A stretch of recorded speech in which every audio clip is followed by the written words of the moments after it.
Who can help to make this world a better place? You're a part of this great human race.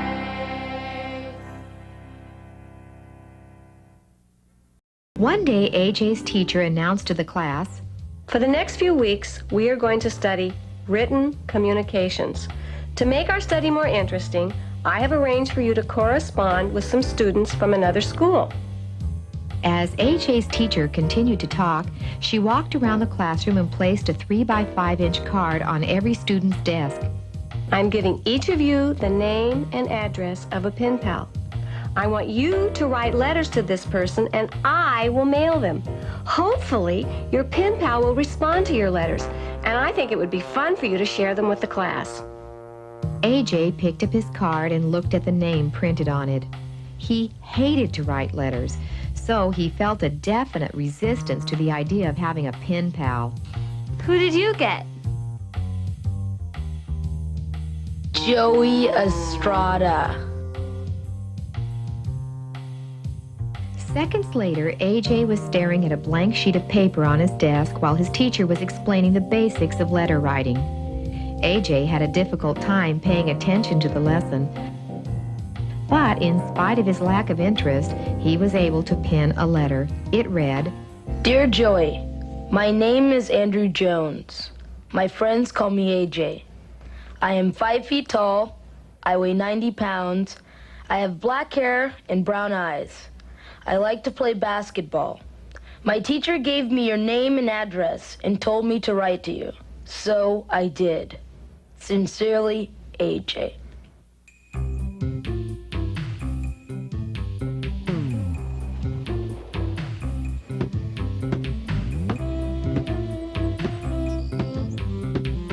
Glad to have the letter behind him, AJ quickly forgot about it.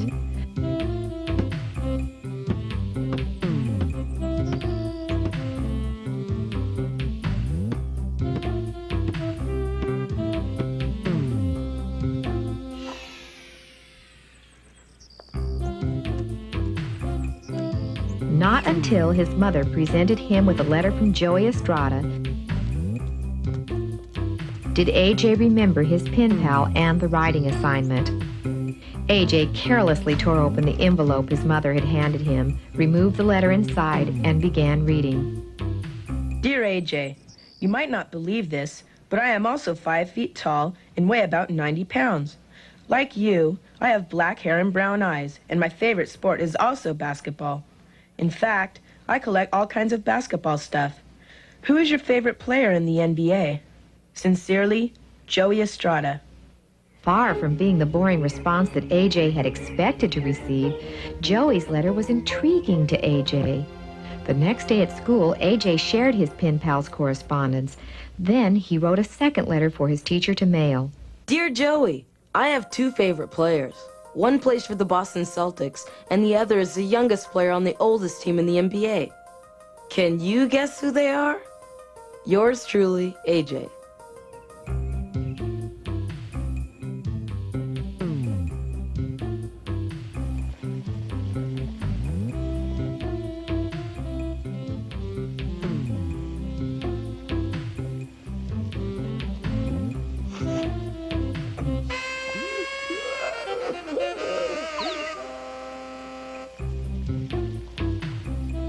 Four days later, AJ's mother handed him a large manila envelope.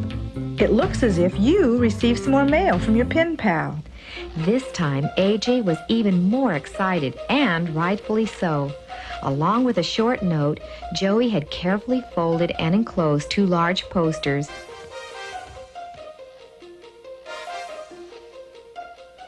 AJ was ecstatic as he read what Joey had written. Dear AJ, I'm sending you posters of your 2 favorite players. I hope you like them. I collect things like posters, cards, magazines, pennants, and t-shirts. Maybe you can see my collection sometime. Your friend, Joey. Once again, AJ shared Joey's correspondence in class, and everyone was duly impressed. Later that day, AJ penned a third letter. Dear Joey, I didn't like the posters you sent me. I loved them. I took them to school to show my class. Everyone thought they were fantastic. I'm going to hang them in my bedroom. Thanks. You are a great pen pal. Your friend, AJ. From that time on, the two boys wrote to each other on a regular basis. They swapped basketball cards, answered each other's basketball trivia questions, shared basketball predictions, and every so often surprised each other by enclosing basketball novelty items with their letters.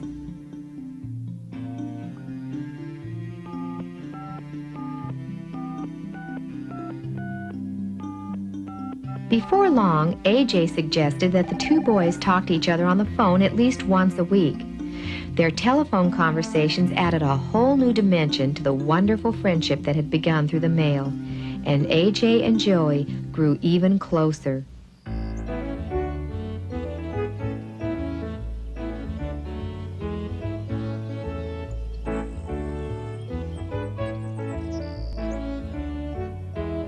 Joey is one of the neatest guys I have ever known. He's so easy to talk to. We spend hours on the phone together. You spend hours talking about basketball? A skeptical Teddy asked. AJ responded somewhat defensively. Of course not. We talk about everything. Schoolwork, our families, our problems. It sounds to me like this relationship is getting pretty serious. Maggie said jokingly. Ignoring Maggie's offhanded remark, Pamela spoke up. Joey sounds like a good person. When do we get to meet him? It's funny you should ask. I've invited Joey to spend the last weekend of this month with me. And I was hoping you guys wouldn't mind if we hung out at the clubhouse some of that time. Of course we wouldn't mind, Teddy said supportively, and the other three club members agreed. Later that afternoon, when AJ returned home, he found a note taped on his bedroom door. It read, "Call Joey. He says it's important."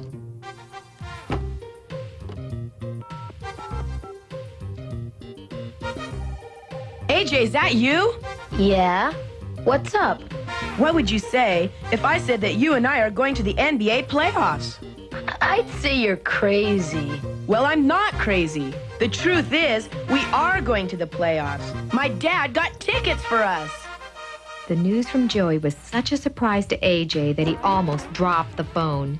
And when the reality of what his friend had said finally sank in, AJ went into a state of euphoria that lasted all that night and the next day.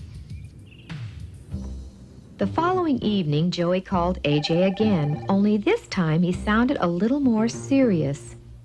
AJ, remember last night when I told you about the NBA playoffs? Oh, no!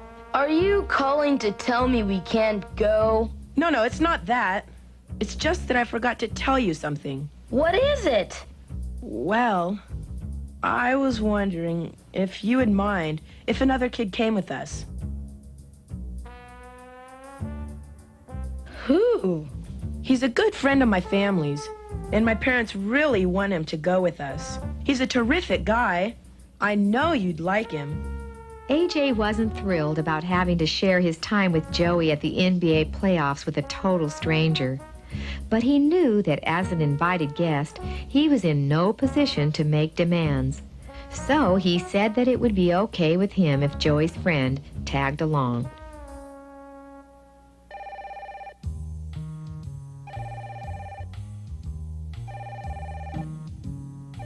AJ was surprised when Joey called again the next night, the third time in a week. AJ, I forgot to tell you something about my friend.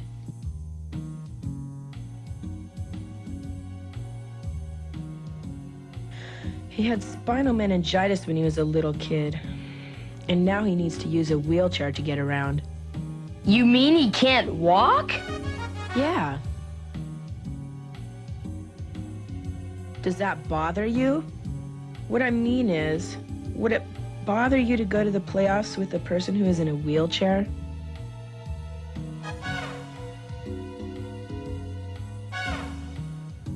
Gosh, Joey, I'd have to think about it. But off the top of my head, I'd have to say that going to the playoffs with a handicapped person doesn't sound like very much fun.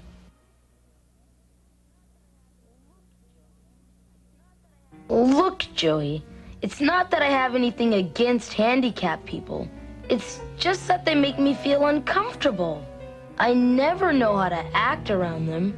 They all seem a little strange to me. Do you know what I mean?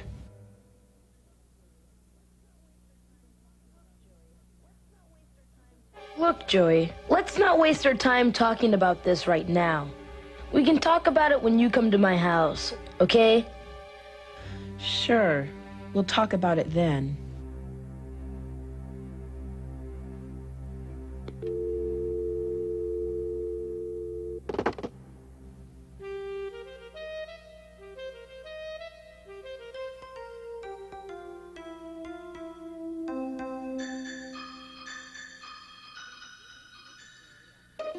When he did not hear from Joey after several days, AJ decided to take the initiative and contact his friend. He made phone call after phone call, but Joey was always either gone or too busy to come to the telephone. Frustrated, AJ resorted to writing a letter. Dear Joey, where have you been? Weekend after next is when you are supposed to come to my house. We need to talk and make plans. Please call me as soon as you can. I have missed talking to you.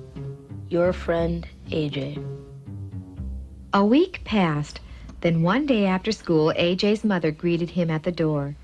The twinkle in her eyes said that she had some good news. Guess what the postman brought today? It's from Joey!